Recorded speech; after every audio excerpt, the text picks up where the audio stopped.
Your host, Alex Getlin. I am your other host, Rachel LaForce. I'm assuming she's on her cell phone because she's sharing our live stream right now, and she is.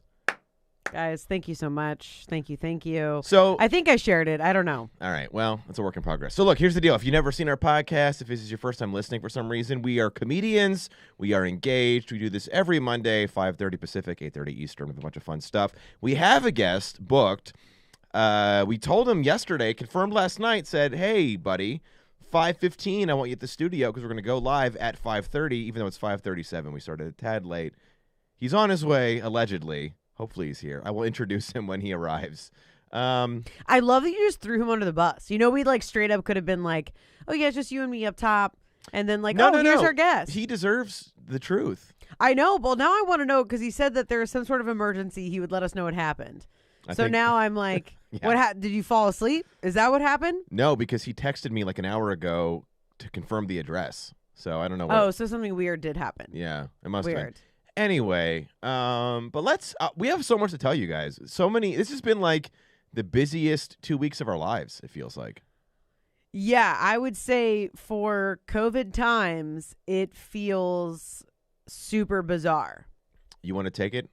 Like, let folks know all the cool stuff going on? Sure, I'll take the spot. Is that what you're saying? Well, this is sort of your little baby. Sure. You thought of. This actually is the closest. So what we're talking about is that I launched I have an unofficial launch of this floral business.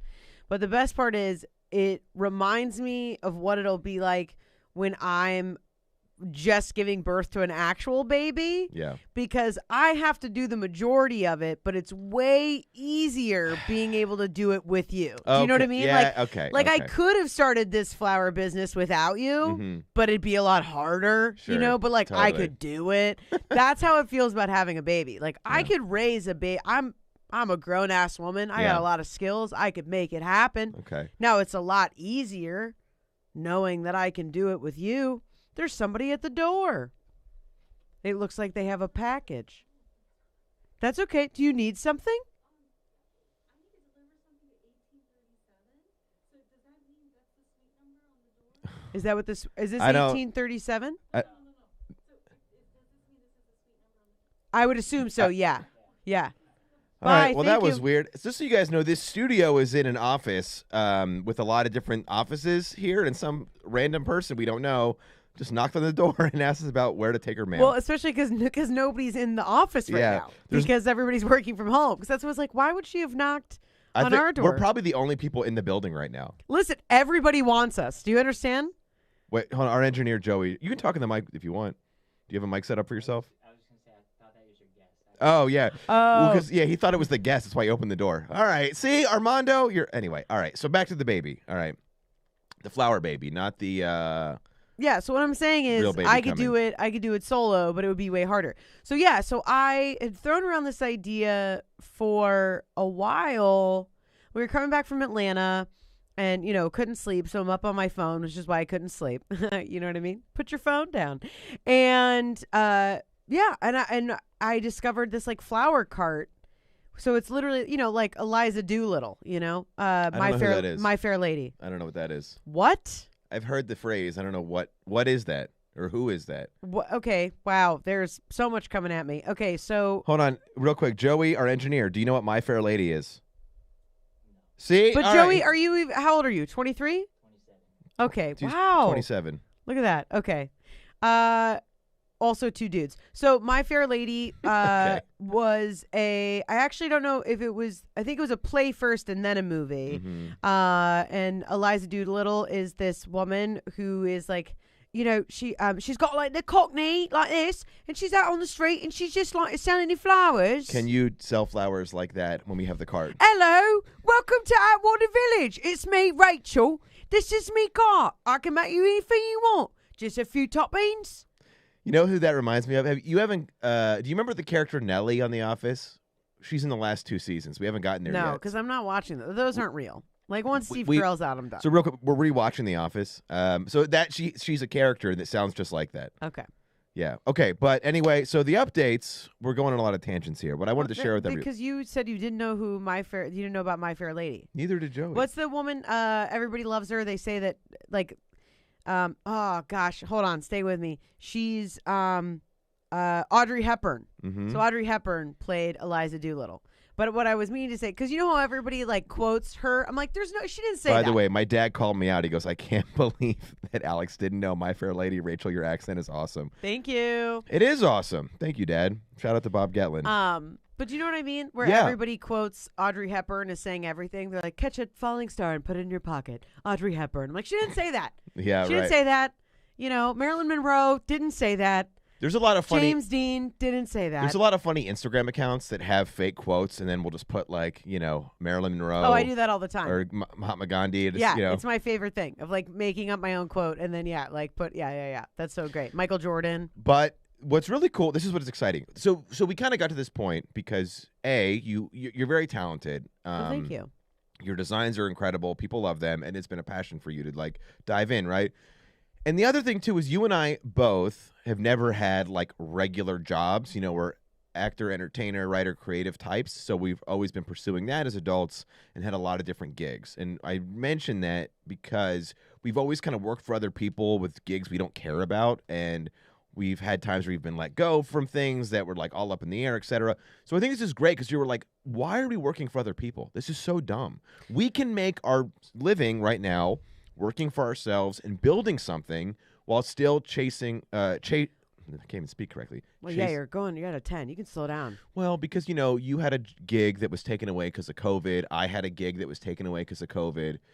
And it was annoying, but it wasn't like our careers got ruined because it was just work we did to get by. And then I just think really recently we've really thought about it like, yeah, why would we work for somebody else?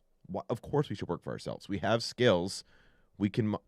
What? Why are you making that face? I'm so glad that you chugged that cup of coffee before we started. No, I'm teasing. You're right. So stemming off of that, right, which is this concept of, and I always say, like, I don't mind having to hunt for my food. I don't. I always have. But I got to this point now where I'm like, I think especially with growing Skewed Orbit and like our production business, where I'm like, I have way too much business sense at this point. Because also, like, in my early 20s, I didn't care. I didn't want to invest in something. It was easier to work odd jobs while making the dream work. That was easier.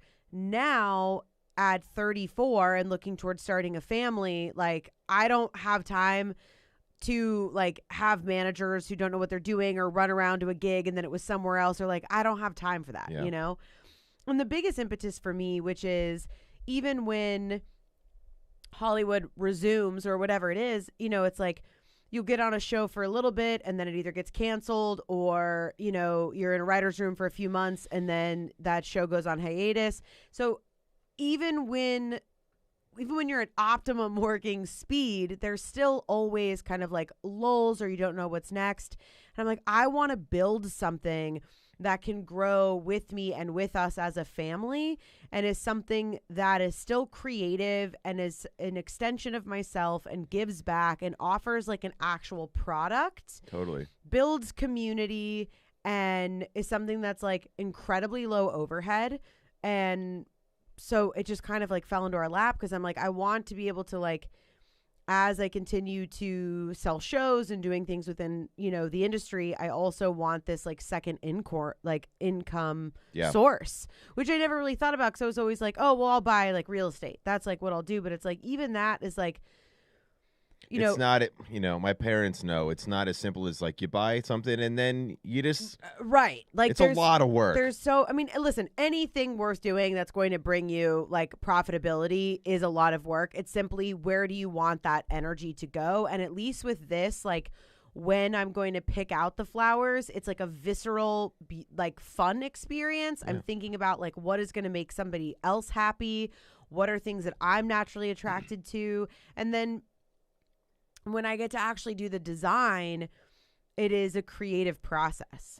So even though, I mean, yesterday was such a long day, you know, it's like we were at the flower market at, you know, 8 a.m. And then it's like home making the videos, making that, like doing all of them and moving everything around and then putting them all in the car. And then I make individual letters for everybody. Like, it's a lot of work, y'all. But it's way more rewarding than, you know, serving drinks in Santa Monica.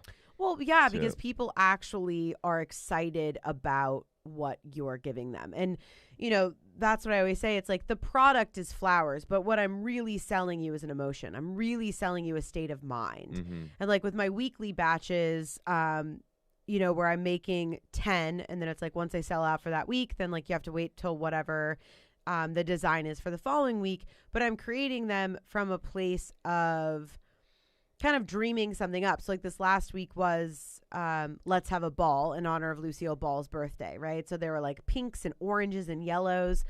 So that is like selling you this idea of like, remember that like you can have play in your life and silly and like still take yourself seriously, which is what Lucille Ball was to me. Like she was the first female to own a studio, bought her ex-husband out, was like, cool, you want to cheat on me, dog, and think you're cool. I'm going to buy you out of this business.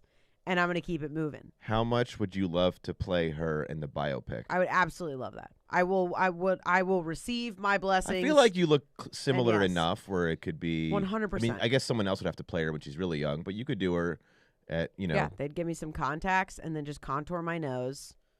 Yeah, it'd be great. I feel like you should work on that script. Sure. I mean, I just cracked open a new script. Just like broke the story for a project this morning. So maybe I need to finish that first. But yeah. So anyway, so here's the deal. So if you live in LA or you have any friends or family or anyone in the LA area, Marjorie and Metzel, our Instagram is Bloom with MM. You know, listen, I never thought I would be a co-owner of a custom floral business, but I dig it. We're going to bed the other night and he just goes, well, I never saw that coming.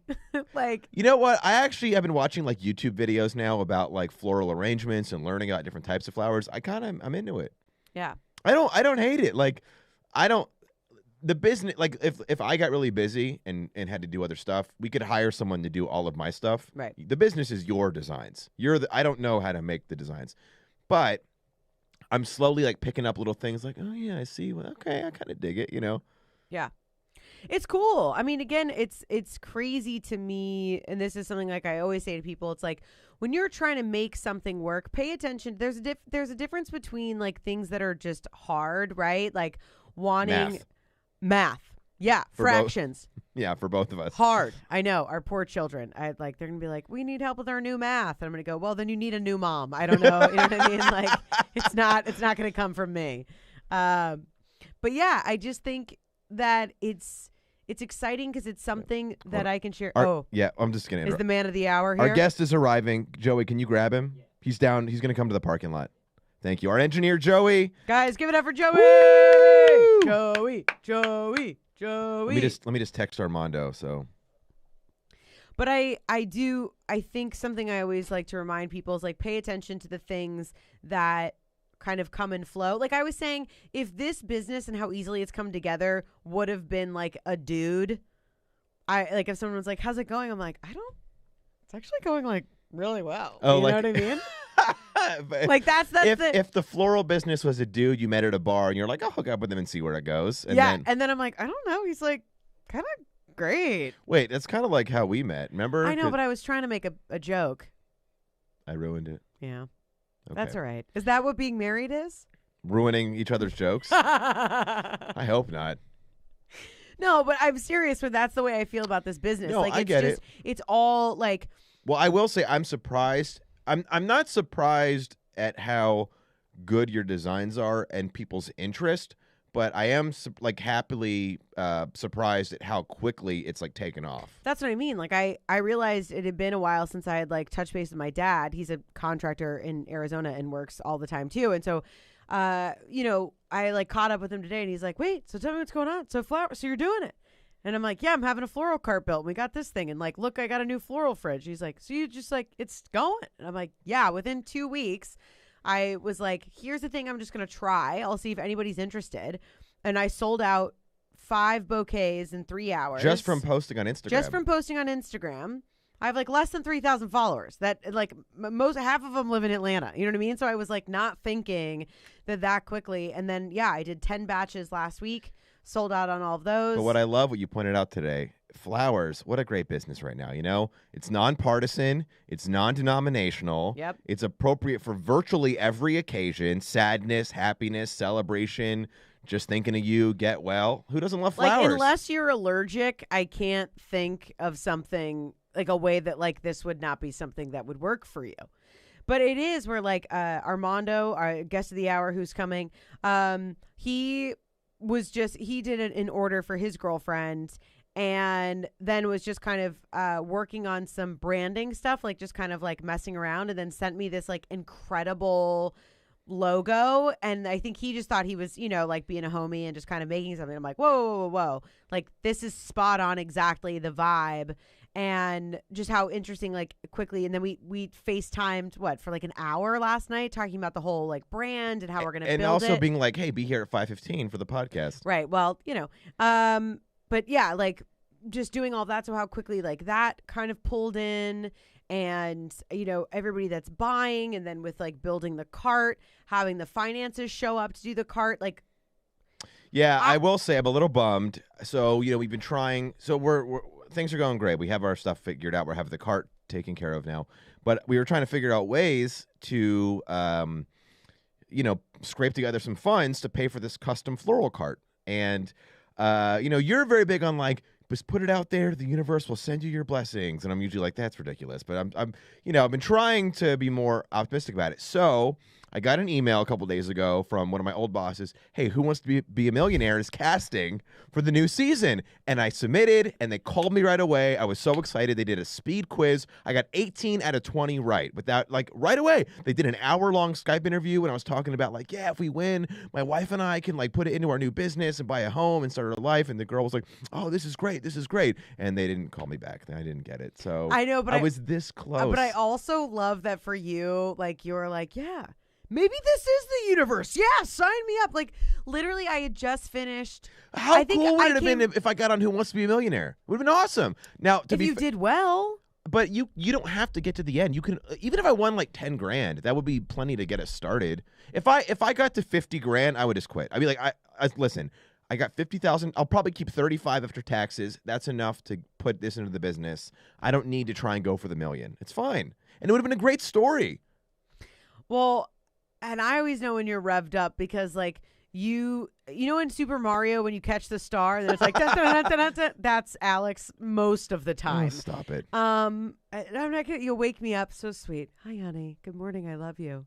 Did you see what Trump tweeted? I'm like, Alex, I haven't even gotten out of bed yet. Wait, I want to shout out Trudy, one of our loyal watchers. She did say, she goes, how did you find the flower thing online, and good luck with your endeavor? Oh, thank you. So thank you, Trudy.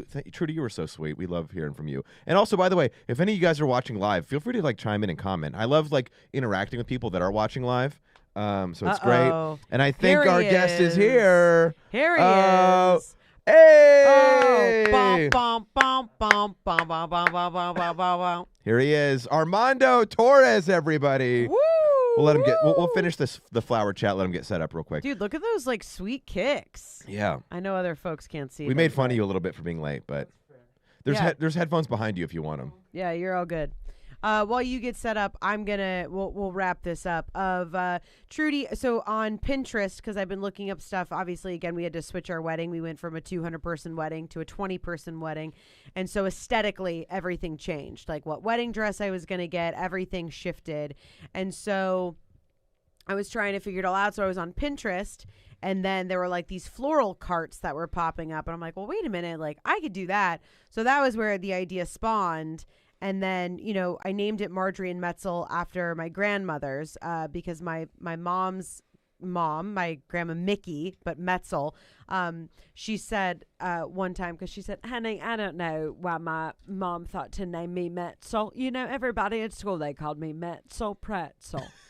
So she told me I was not allowed to name my daughters that. And so I thought this was a way to be able to carry on their legacy, their names, and spread happiness and joy. Well, they both have brought so much joy into my life. And I think, are of simpler times in many ways. And, also grew up during the Great Depression and everything that we have going on now. And so they represent a lot of things for me. And I think being able to have that in the background of... They didn't really grow up in the Depression. I mean, maybe Marge, but the Depression... Right, but coming afterwards. So like the way that when they parents... were like really little. But the way that their parents raised them then of like you have to reuse everything. So that generational carryover. Well, and who did just put an order in is our guest, Armando. Hey. His girlfriend, Andrea, has a lovely order coming tomorrow. So real quick, Armando Torres. I don't think my headphones are turned on. Okay, when Joey comes back, I don't know where he went. But you can hear us, right? Yeah, I can hear. These are pretty pointless. Joey, it's up to you. You don't have to wear them if you don't want. I would love that if he was like, no, I can't hear you.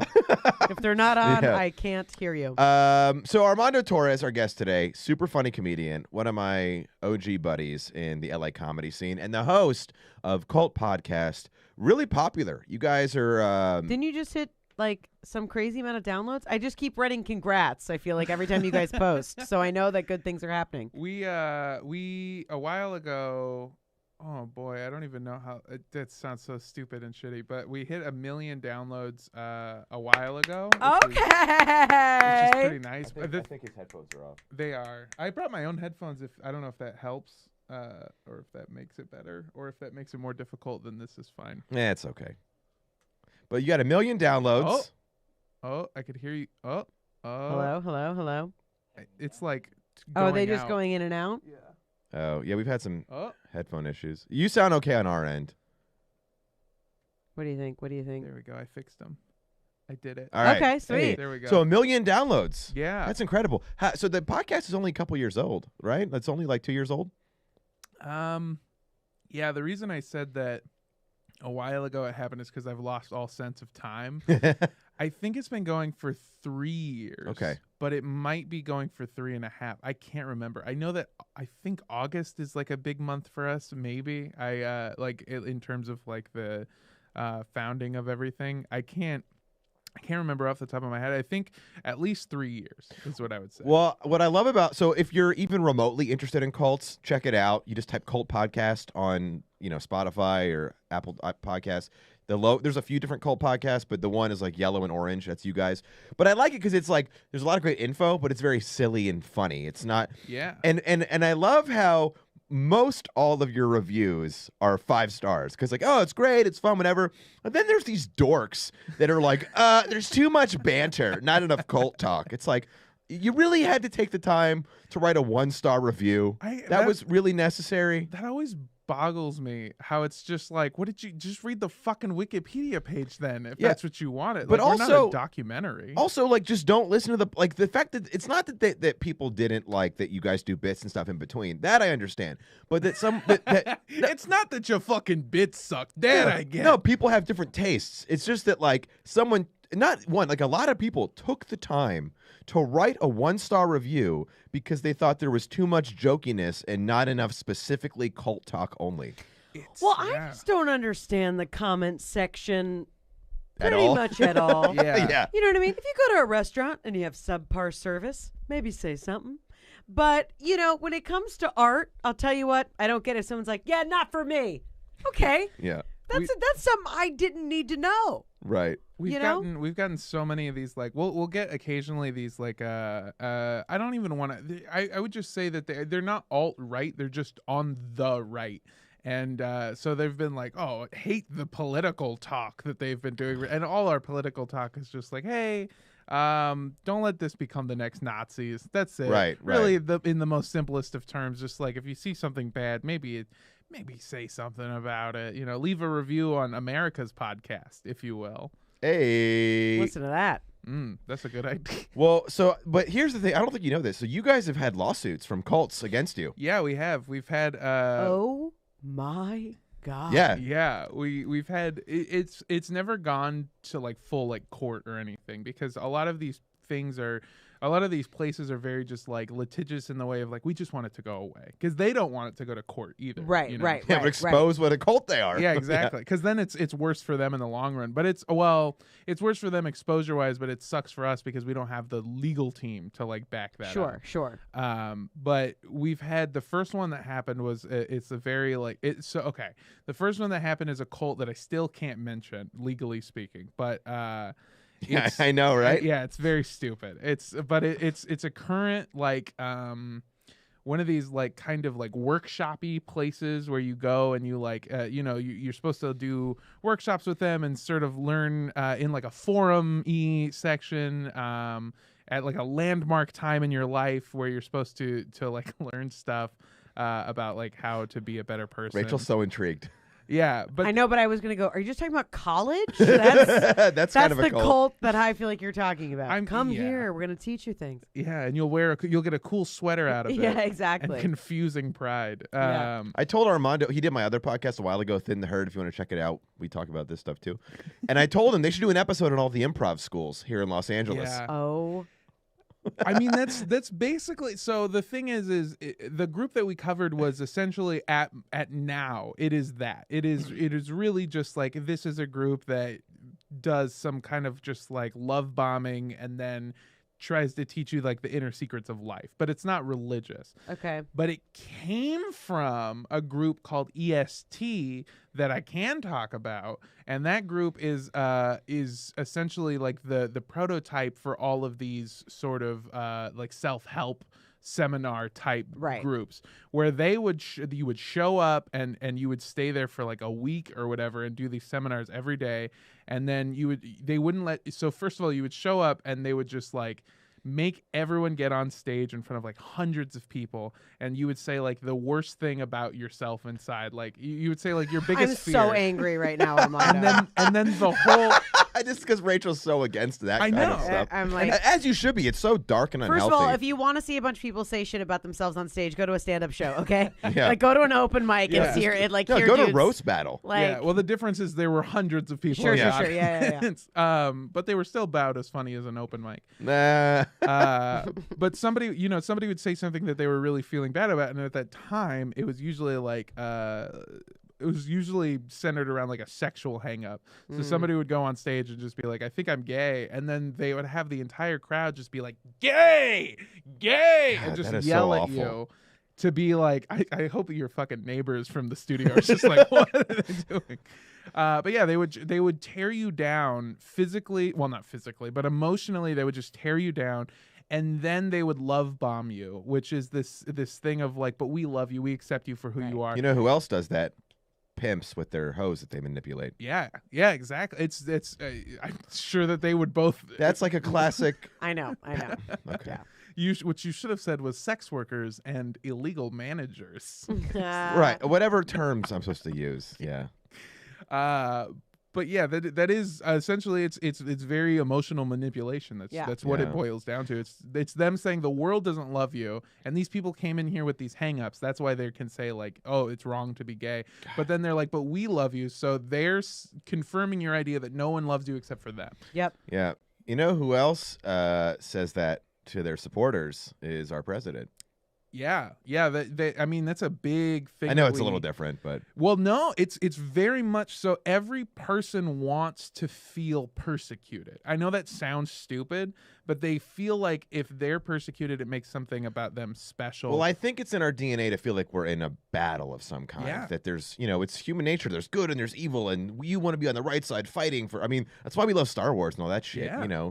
It's the Rebel Alliance taking down the evil empire. Yeah, it's a straight up movie about terrorism and how awesome it is. I mean, it kind of, you're right. Like, if you look at Star Wars from a distance and you don't pick a side, Luke Skywalker is like the leader of Antifa in a way. I mean, they're not looting stores, but they are going against the authority, which is Darth Vader. I mean, if you watch the movie Solo, they straight up do rob a store they go to a planet and they like steal a bunch of coaxium so that they can build a bomb. It is funny that like in movie tropes, like Die Hard, right? We love like, oh, the rogue cop who just makes his own rules, whatever it takes, until it's like real life and it's like, oh, fuck rogue cops. No, we don't want any of those guys. Like, you know what I mean? Only in cinema are we excited about it. And then as soon as it happens in real life. Well, because normally whatever they carry out as the rogue, they're the hero. They save the day, not like they're morally just. Right. They're like, Totally. the system is broken because in a good movie, what they would do is the rogue cop would be like, hey,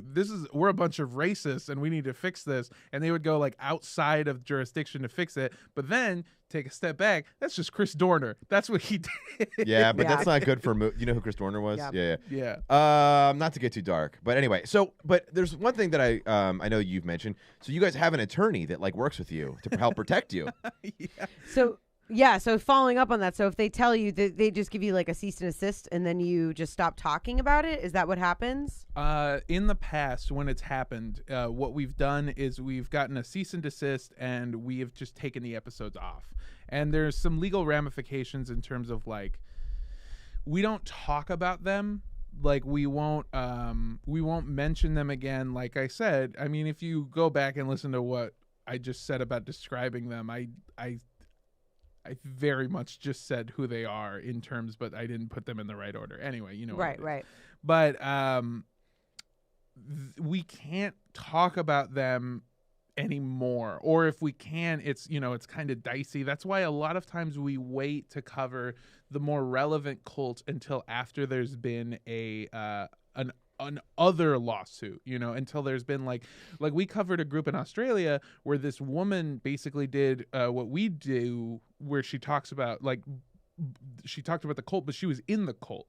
This was her experience, and they sued the shit out of her, and it ruined her financially, and she won, and it still decimated her.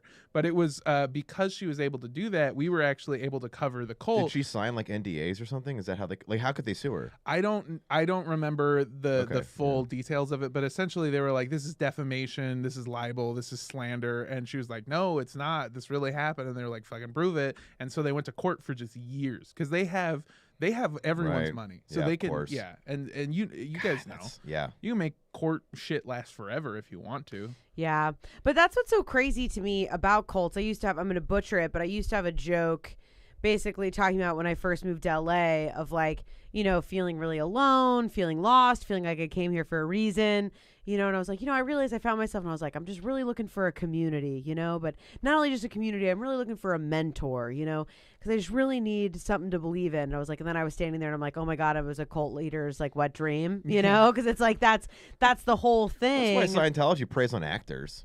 Well, it's that, but it's so many things. Like for me, the most basic is like anything that you're doing when they want all of your time or all of your energy, that's a red flag, because the most healthy and high functioning you can be is when you're incredibly balanced, like that, just of anything across the board. So I'm always weary of anything that like has too much of its own culture.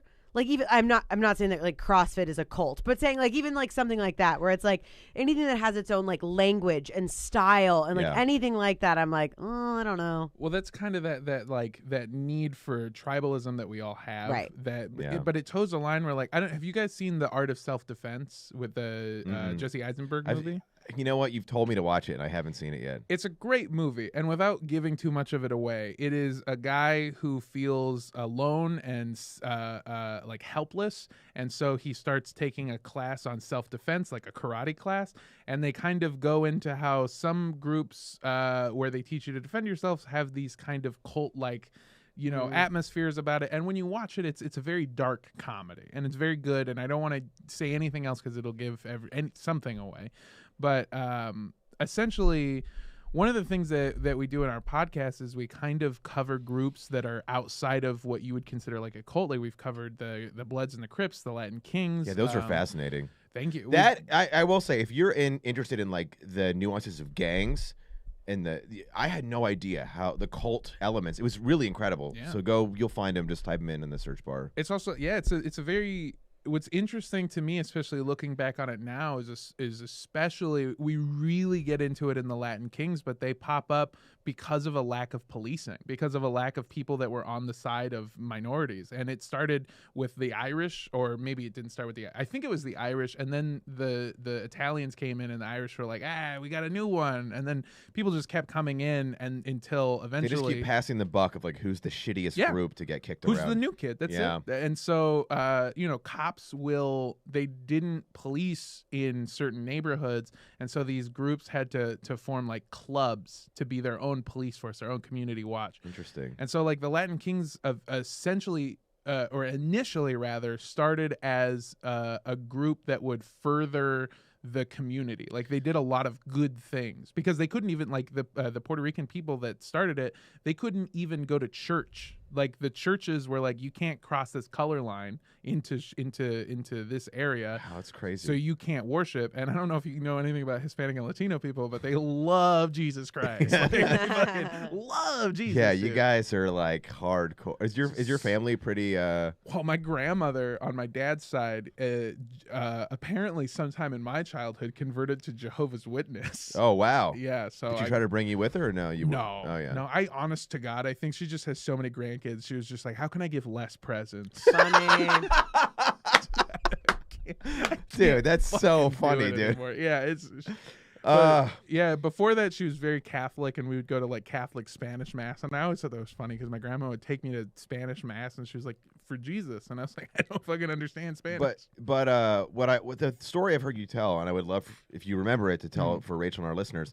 So I think his name is Paul, right? Yeah, our lawyer. So he's had like hits put on him by cults because he goes after cults for their predatory practices and sues them and stuff, and they've tried to kill him, right? Yeah, they our lawyer is somebody who was very big in the like anti-cult movement, because again, like they've always been this thing where, you know, you'll say something about them and they're like, you can't say that about us, that's libel, and so they'll go after them in court. This guy's a lawyer, so he was like, fucking bring it on, that's all I do, like I'm fucking ready for it. So he would do that, and then anytime somebody would say something, and this was back in like the 70s, you know, anytime somebody would have a suit that was in the same vein, he would pop up and be like, pro bono, I'm going to represent you. Like, I'm going to help you get through this. I love this guy. Yeah, he's amazing. And he took down a group called Synanon. They're a very famous cult. They're what, what's that? American Graffiti is kind of based on them. Maybe I haven't seen it, but I know it's a George Lucas movie. Yeah. It's what he was doing before Star Wars, and it's weird. But he, again, taking because he can't ever write his own fucking story. He stole the story of that from a real life cult called Synanon, and it's Synanon and EST. It doesn't matter. But he helped take this cult down, and in retaliation, one of their followers, they found out where he lived, and they went to his house, and they took a rattlesnake and they cut the rattle off of its tail and they put it in his mailbox, and they just left it there. And the next morning he went out and he opened his mailbox and he got fucking bit by a rattlesnake. And he was like, oh shit. And so he took the rattlesnake with his bare hands, he killed the rattlesnake and walked, after being bit like 3 times, he walked to his neighbor's house and was like, call 911, I got bit by this snake, and then just passed out. And they were able to, figure out it wasn't very hard. It was very obviously a rattlesnake. Mm-hmm. But dude, I love this guy. Yeah, they saved his life. And, after that exact thing was like the big catalyst for that whole cult going down. Like, he sued the shit out of them. Interesting. And it took them all down. And then years later, we were, like I said, because now he doesn't do that. Now he does kind of like pro bono work or more visibility work, I guess it was more awareness based stuff. But he invited us to his house, and he's a very lovely man, and he has a ton of cult stuff hanging in his house, and a bunch of it is Synanon based, because he just like loves to fucking shit on him all the time. And he was like, this is my prized possession, and he has the skeleton of the snake that bit him that somebody shaped into the logo of the cult that sent the hit. And he has that hanging on his wall. He's like, this is fucking pretty cool, right? And I was like, that's awesome. That's the most gangster shit I've ever heard of in my entire life. Dude, I feel like I would join Paul's cult. Yeah. You know what I mean? He would do our podcast. I love Paul to death. He loves talking. So I'm sure that if you put a microphone in front of his face, I'm sure he would love to do that. I just think he'd be so interesting. But okay, let's talk about you, because you're here. But yeah, that's so interesting. So yeah, so you obviously, and where did you grow up?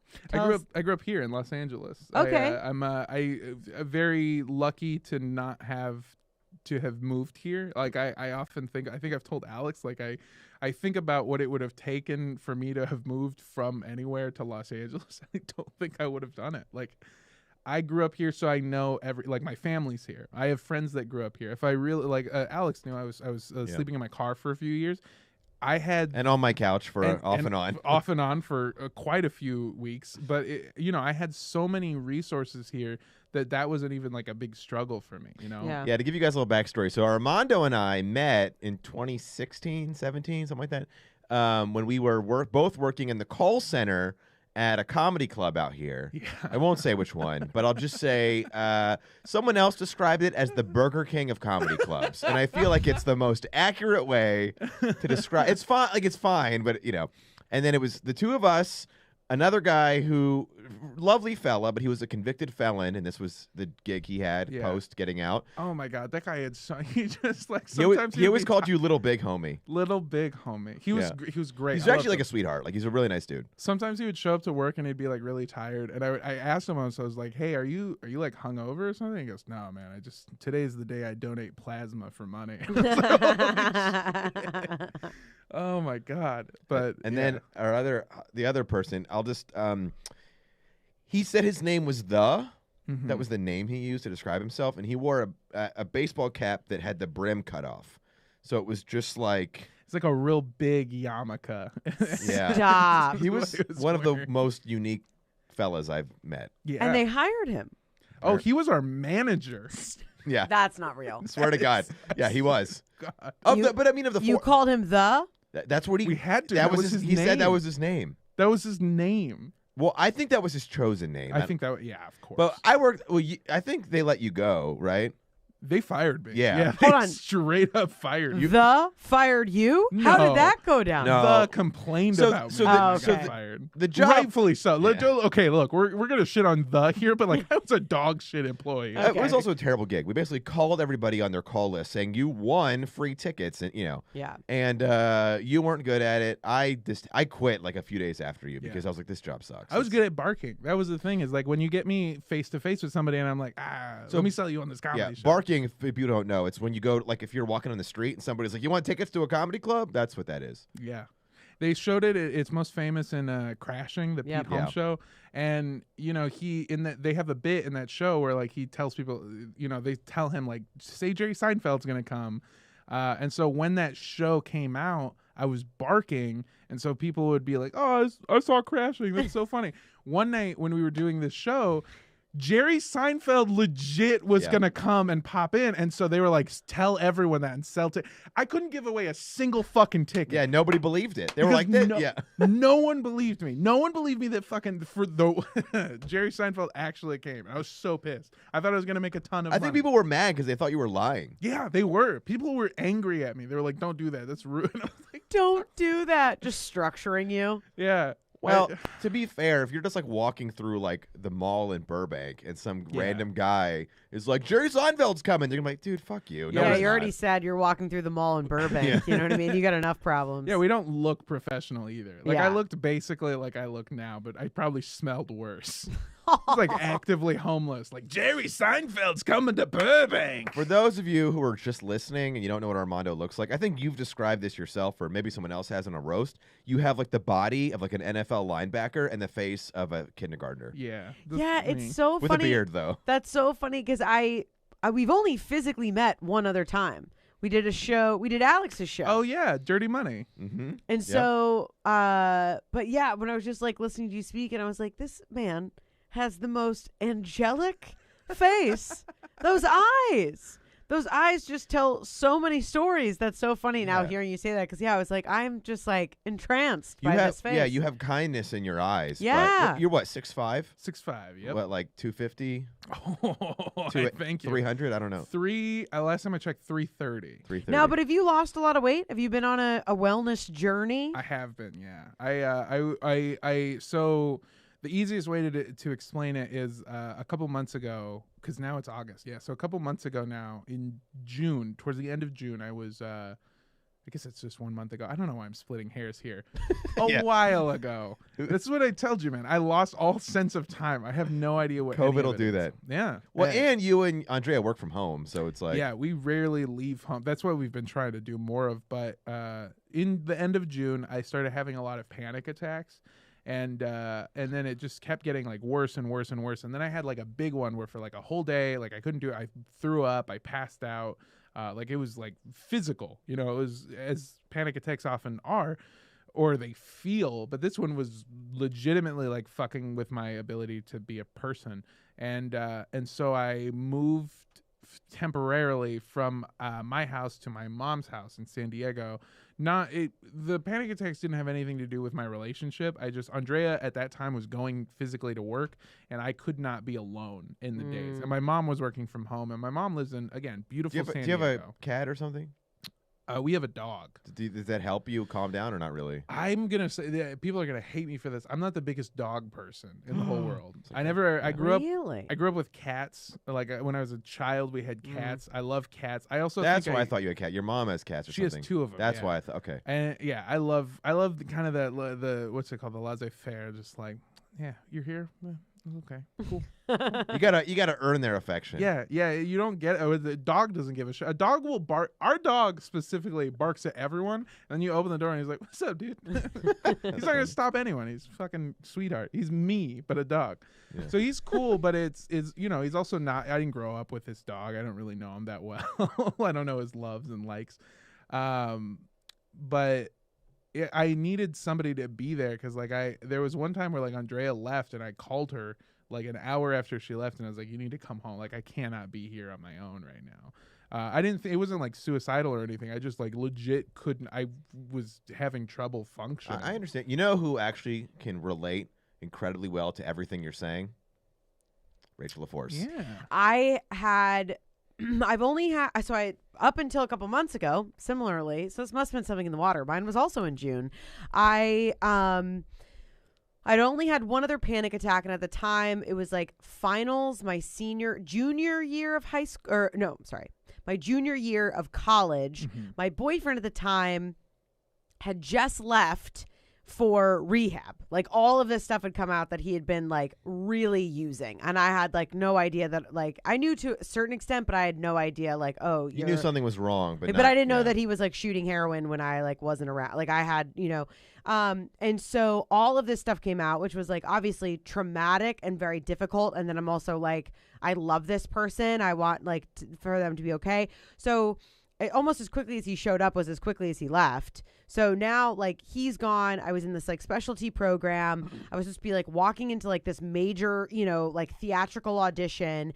And I got on the train and it was like, just, and if you've ever, in like New York or something, if you've been on the train where it's just like when you go through those tunnels and it starts like rattling really loudly, I just started to feel like sensory, like everything was like coming in on me. Like I get probably like a bad trip on mushrooms was how it felt.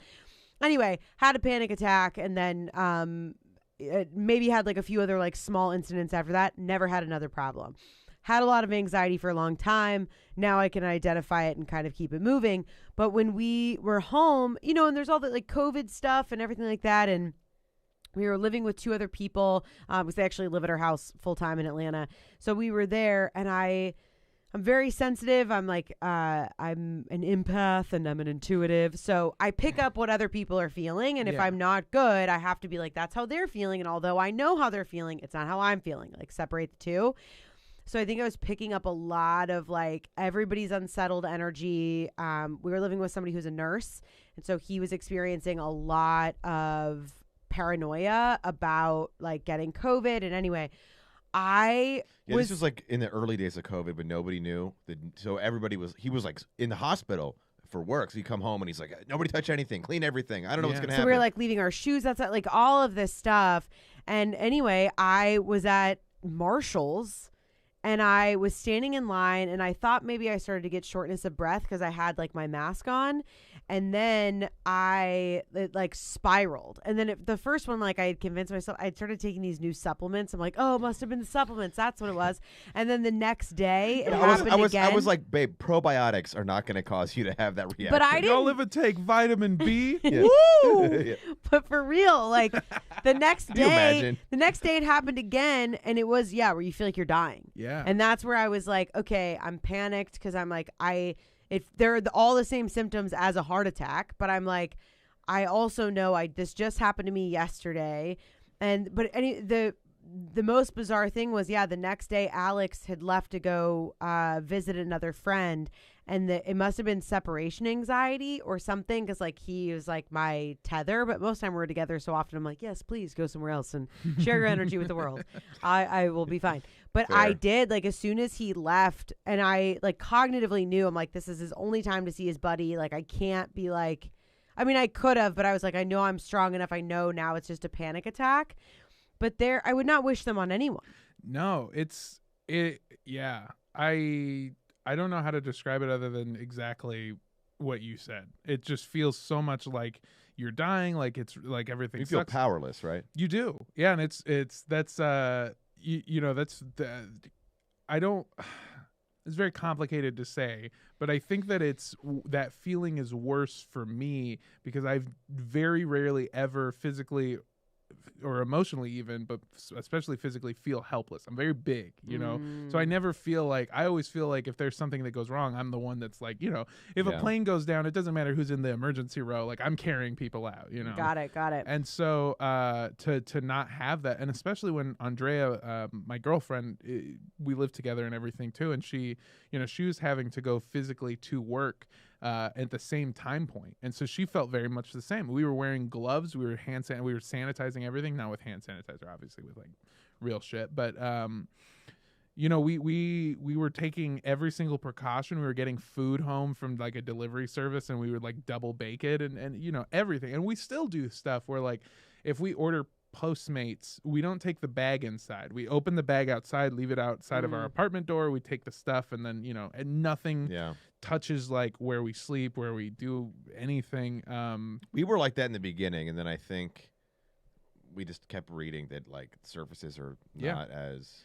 Well, that's the thing. Yeah, as time moves on, you kind of lax. Like I'm here with you guys now, right? And I know that I'm here with you guys because I believe that you guys are doing everything that you're supposed to do.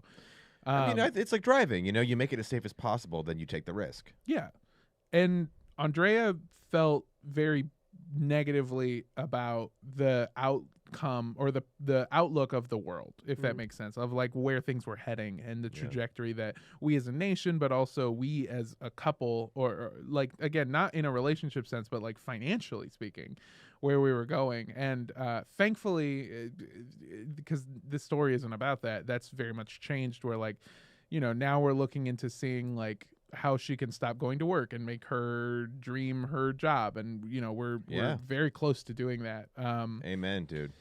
But I was freaking out, and I was freaking out internally, and you have these little panic attacks. So for me, it started as little ones, like mini ones, where you don't even know it's a panic attack. You just start thinking about something, you get stuck in a loop, it just keeps going. And then this is Rachel exactly, dude. Yeah, I mean, it's you guys are like kindred spirits. Yeah. That's what it feels like. It's awful, and it happens. And the worst part is when it happens and you're not familiar, then you don't even know it's happening. You just know that like, I fucking feel bad. And then because we're comics, and especially like because we're dudes, you just have this thing where your brain goes wonky, and you're like, stop being such a fucking bitch, dude. Like, come on. Like that part I relate to. Yeah, like, come on. What are you really afraid of? And then you just shove it down, and then you try to forget about it. And that works every time. Yeah. And then it's just fucking, it's like a real fight. You shove it down, and the anxiety is just like, I'm going to fucking work out and come back and rocky your Rachel, ass. what's your way you described it? It's like a dude trying to hold a bunch of pickles, and it's like this. You're like, it's I was like, through, like women were taught like all of these ways. Like women, like our emotions, like it's in a caboodle. You know what I mean? Like there's like it's like, this is where my sad one goes. This is where my happy ones go. And dudes are just like show up holding pickles. There wasn't a jar. Like they just, like they just put them in like a paper bag, and then it falls out the bottom, and they're like, ah, because nobody, and it's not fair. I talk about this in my stand up all the time. I'm like, we teach girls, like, we associate women having emotions, we call them crazy. And then we tell men if they have an emotion, we tell them to man up, or we call them a pussy. So we literally have socialized boys don't have emotions. We tell women that if they have an emotion, we're like, oh, it must be on her period. You know what I mean? Like it's a punchline. And then we're shocked that men and women don't know how to communicate. Yeah. And to me, it's like the most powerful thing that you can do for yourself, especially if you want to be a very highly ambitious person or somebody who wants to take good care of yourself. Like, dude, fucking figure out what your feelings are, and figure out, because then you can learn to associate feelings versus fact. Because that's the only way I get myself out of the loop. When I start spinning, and then I'm like, okay, great. So this is a feeling you're having because what you're doing right now is scary, right? Yeah. We don't know what's going to happen. That's very scary. So the fact is, it's scary.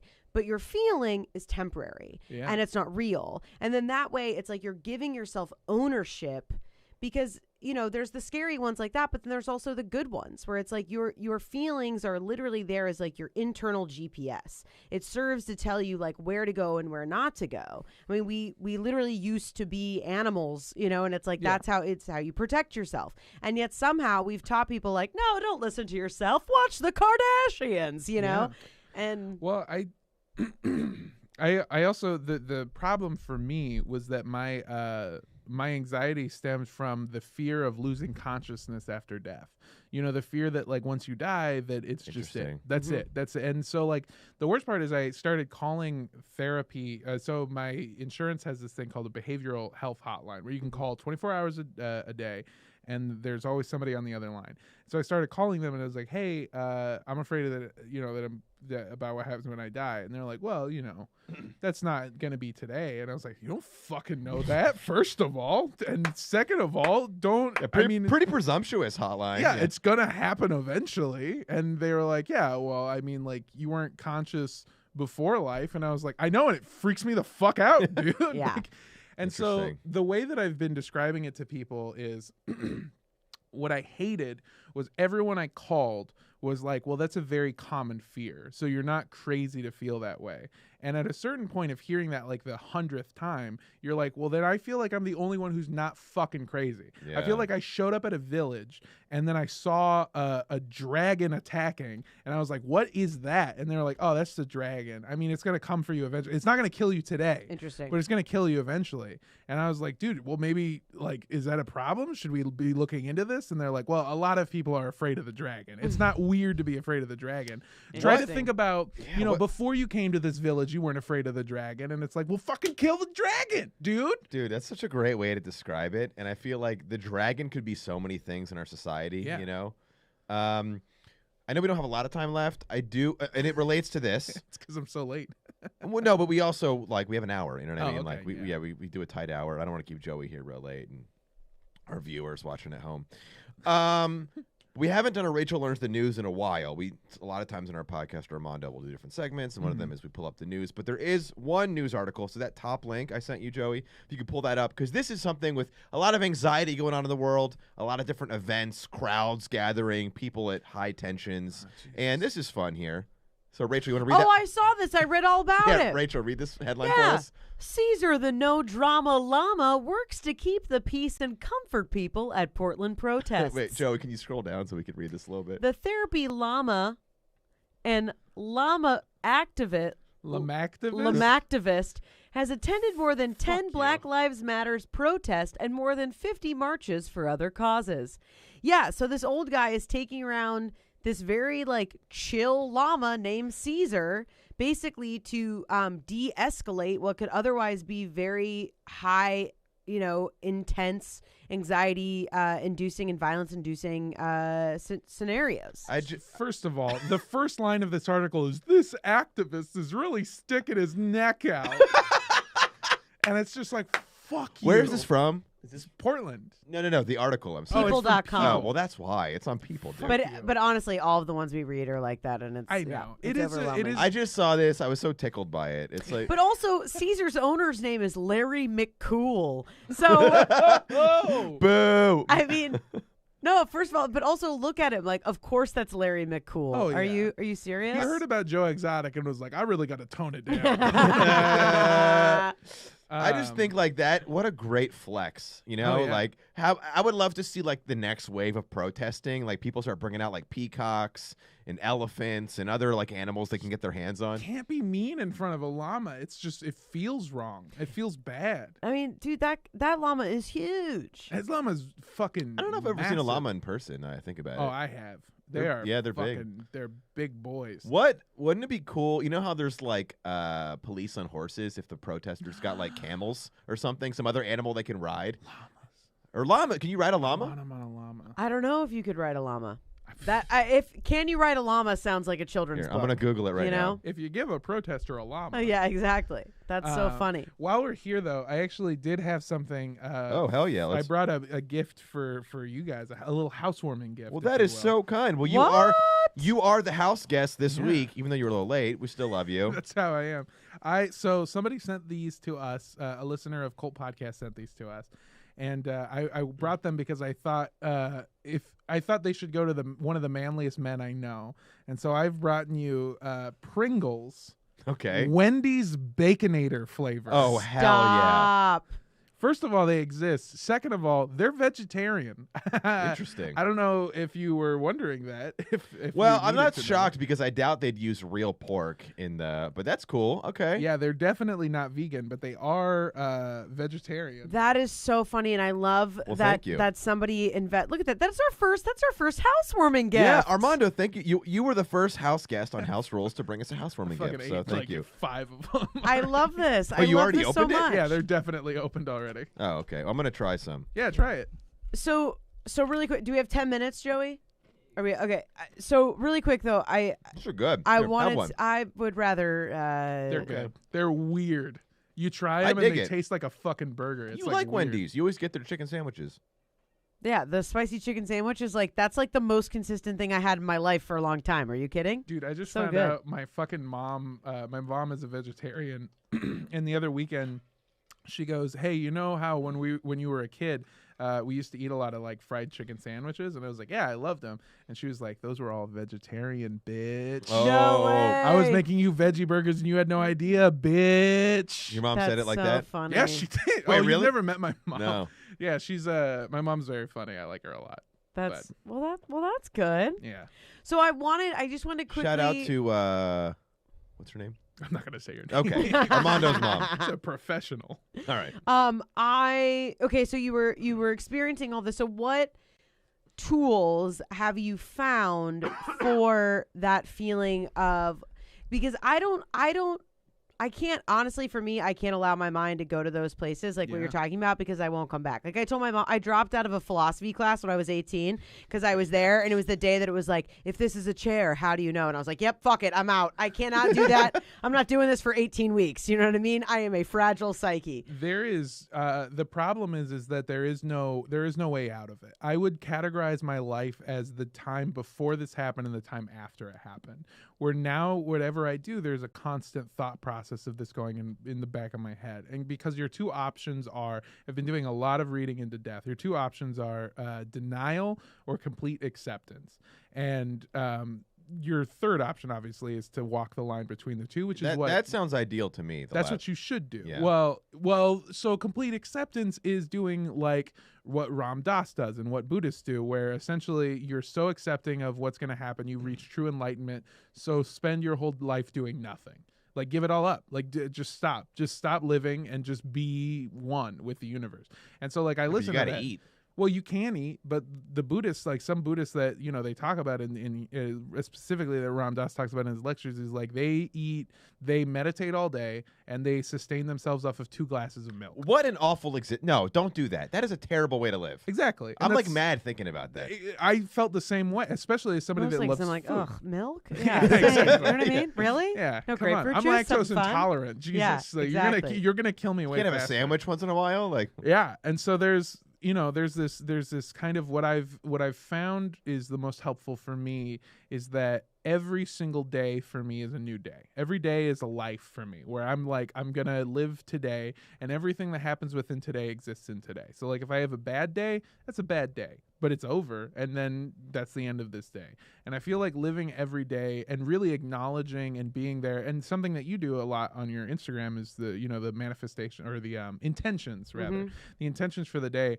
I would even take it, not that you're not, but I would try to, for anyone listening, take it a step further and just kind of go like, I'm going to give today my all. I'm going to live in today and I'm really going to be here. And a negative side effect is I've stopped doing things that I enjoy. Like I watch far less TV.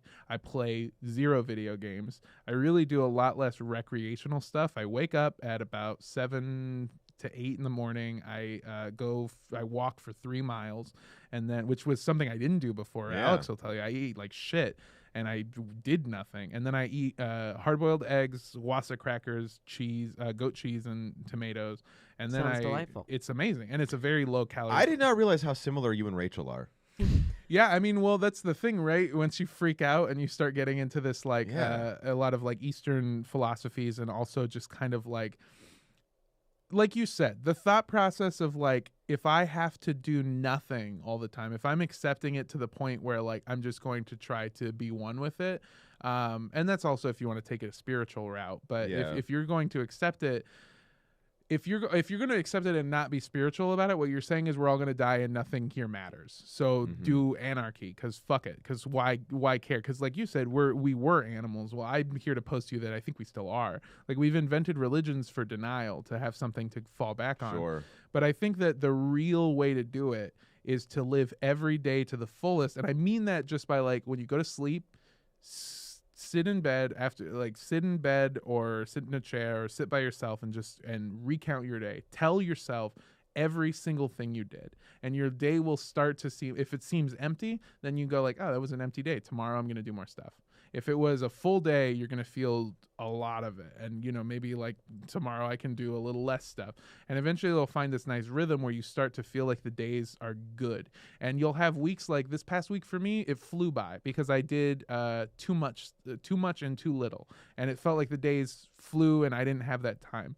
But I have had weeks where I feel like a good balance, and it feels like months have passed by in a week. And it's this kind of beautiful feeling where towards the end of the week, you're like, wow, that was a very fulfilling week. I feel very fulfilled by that. And I think that like it's like Da Vinci said, if you have a worked day, I'm gonna butcher the fucking quote, but a hardworking day brings blessed sleep, like a hardworking life brings blessed rest. And so I think that if I live my life like that from here on out, by the end I'll reach a point where I'm like, that was a good day. That was an all good day. And I think I'll find that zen there. Dude, what a great note to end the podcast on. Yeah, that is Armando, you're so insightful. I made her fucking cry. You're what, 26? 24. 24. Yeah. You're 24? Yeah. Oh my gosh. Yeah. You're crushing it. I'm 10 years older than you. Yeah, but I'm like 10 years older than you just on the inside from all the awful mistakes I've made. Well, But no, I think my mission with all of my work, with Flowers, with comedy, with script writing, is hopefully to extend that sentiment to everyone and whatever. Like, I believe that everybody is here on their own journey. I believe, I do believe in souls. I believe that we come back again. I believe that there could be different dimensions. Like, I'm willing to go there in a lot of ways. I'm also There has to be 10 for science to work. I don't know if you knew that or Wait, not. what? There has to be 10. So basically, 10 dimensions for science. For string theory to work, which is plugging the big and the small, there has to be 10 planes of existence. And so, scientifically speaking, if we believe what they believe now, there has to be at least 10 of these bastards. We don't have enough time to get into that. I know. But with that, and then even when people are like, well, I believe that like we're just here and then nothing happens. Okay, great. Well, you're still here. Yeah. And your consciousness, and I feel like, when people are like, well, what really is our purpose? And it's like, I think our purpose really is to live. Yeah. Like, what does that mean? Like, how can you push yourself? And I don't know if it's because I spent, a good part of my youth playing small is the way that I identify it, that now I feel like on a complete mission to... It's also, quite fitting that my last name is LaForce. So I'm also a big believer, if you know about nominative determinism, which basically means sometimes your name can determine things that you're good at or whatever. And I feel like I want to learn how to master the skill of life to the degree of which I'm comfortable with, that, which is like, really finding balance. What is that? How can I push myself to take on more work? How can I, I feel like for so long, I'm such a good storyteller that I just kind of like stood on the edge of everything and like told stories and made myself believe that I was living all of these things. And now I feel like I'm actually in the fucking boat, know, and I'm out there and I'm like, okay, yeah, some days I learn how to sail. Some days like I'm on the other side of the boat. Some day, and it's like trying to figure it out. And I feel like I really want to be able, and I think that's when so much anxiety exists for us. Like, anxiety is letting you know something is not right. It's there to alert you, to let you know something needs to be dealt with. It's the check engine light that comes on in your car. And I think that you know, I just really, it's like normalize like mental health or just these whole ideas. And so I just commend you for doing that work, because I know at 24. Well, you don't know. This could be my 50s. You know what I mean? Like in terms of like how you want to stretch out a life. Right. Yeah. So that, you know, I think you're totally right. I think about all the time that I wasted just doing nothing. And I think that that's the thing. I don't miss not playing video games. I don't miss, sometimes I miss not watching TV, but, or watching TV rather. But, and also again, like there's days where like this past week, it felt like overall a weird, like the one that just passed. It felt weird because I spent all my time working. You know, I didn't spend any time really, like I didn't learn anything that spiritually, you know what I mean? Like I've been listening to a lot of lectures by thinkers and reading books and trying to like really get into the nitty gritty of like people who are smarter than me, like how do their brains work. And I feel like for the past few weeks, I've been learning something, and last week I don't feel like I learned anything. And so, you know, you'll feel good, you'll feel bad. I feel bad about the last week, but that's last week. This is a new week. Today's a new day. Today has been a great day. I love today. But it's that, and then we'll wrap. But like I'm so sorry. but it is where like why are people so scared of bad emotions, negativity?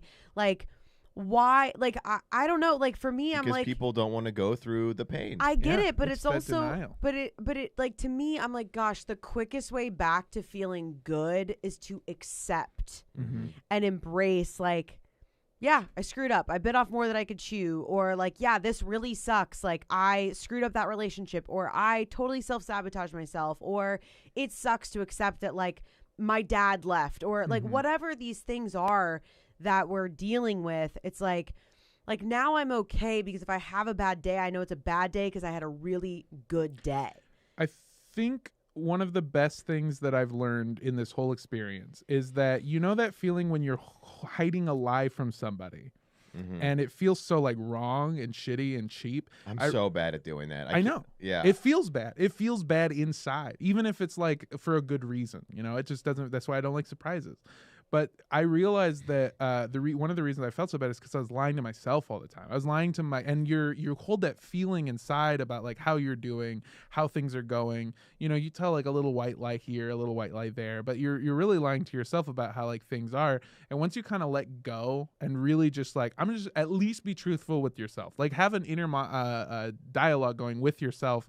And like I said, like I recount the day to myself. I can't lie to myself. What am I going to say? Like, oh, the morning was great, and like in my brain's gonna go like, fuck you, no, you didn't have a good time. It was that walk was hard and you felt annoyed and you woke up and you were tired. Accept that and move on from it. You know, Armando, that's incredibly insightful, and it almost sounds like the first speech you'd give as a cult leader. Yeah, exactly. Talking to your minions. I'm glad to announce Rachel and I are starting our own therapy.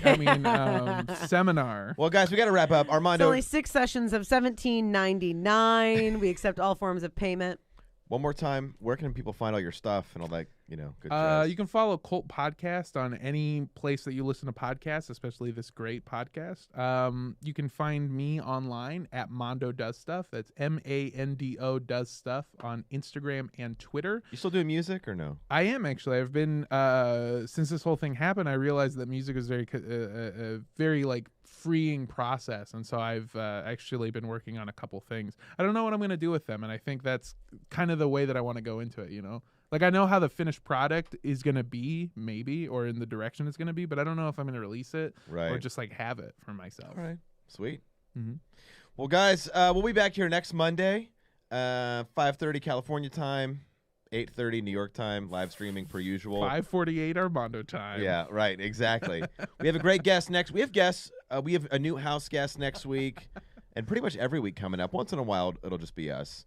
Probably if somebody bails at the last minute. But yeah, we love that you guys said you want more house guests. So every week we're bringing a new guest or two to our house.